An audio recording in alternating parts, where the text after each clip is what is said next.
Hey guys, so in this video I'm going to be showing you how to make a simple one balloon airplane out of one 260. Alright, so we're going to go ahead and start by inflating it and leave about a 3-finger tail. So just put your 3 fingers there at the end, inflate it,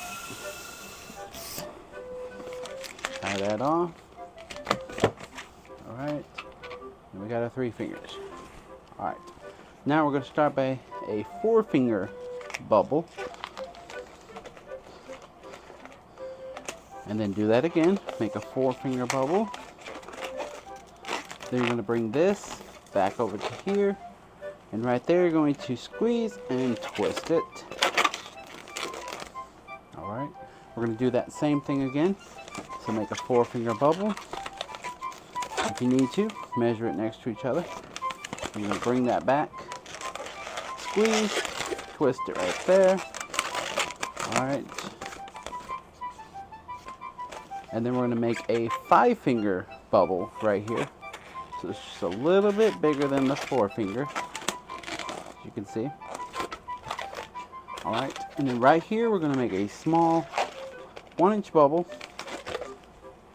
And then we're going to twist that on itself and make a pinch twist. Okay. And now right here we're going to make a 2-finger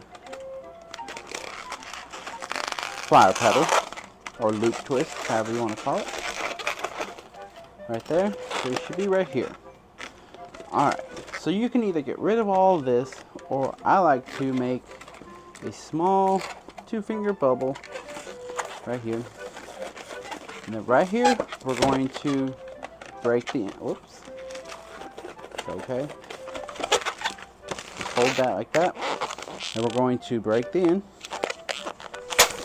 If you need help doing that, it's on the top of the page. Okay, I have a video for that too. Alright, so now we have this. We're going to just rearrange it, and I like to put this at the side. Okay, and then we're going to twist this so it's going forward. So now we have an airplane. But I like to, if you haven't made this knot tight, you're going to pull it as far as you can, all the way towards the nozzle, and then give it a good squeeze. All right. And now, you have a little airplane. Alright, I'll see y'all guys next time. Bye.